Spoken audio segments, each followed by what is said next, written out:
আপু ধরো, এই ছেলে ধরো ধরো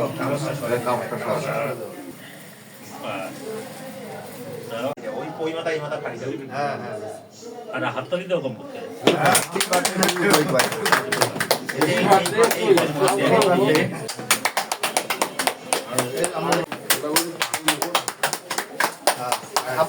তারা এবং কুড়িগ্রামের জনদুর্ভোগ মানবিকতা বিভিন্ন বিষয়ে আমি তুলে ধরার চেষ্টা করি। কতটুকু পেরেছি জানি না, কিন্তু অফিসের নির্দেশনা হলো যে প্রতিষ্ঠাবার্ষিকী করা লাগবে এবং আমার অনলাইন মিটিং ইতিমধ্যে আমাদের প্রকাশক মহোদয় অনলাইনে আছে, তারপর আমি মিটিংটা কেটে দিয়ে এখানে অ্যাটেন্ড হলাম, যেহেতু চাচা ব্যস্ত। তো আপনারা সবাই দোয়া করবেন যেন সোনালী নিউজ 10/11-তে 12-তে গিয়েও যেন আরও ভালো কিছু আপনাদের উপহার দিতে পারে, সেই আশা ব্যক্ত করে আমি আমার কথা বলা শেষ করছি। ধন্যবাদ। 10 বছর পরে সত্য প্রকাশ পাচ্ছে, রায় বলল সে আত্মহত্যা করেনি, সেটা হত্যা ছিল।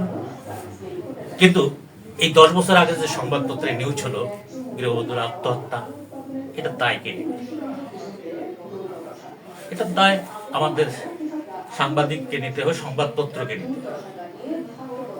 আমরা ডেভিড কার্টারের কথা জানি। পত্রিকার প্রতিষ্ঠাবার্ষিকী 10 বছর 11-তে পা দিচ্ছে, এর জন্য উপজেলা প্রতিনিধি জাহাঙ্গীর আলমকে,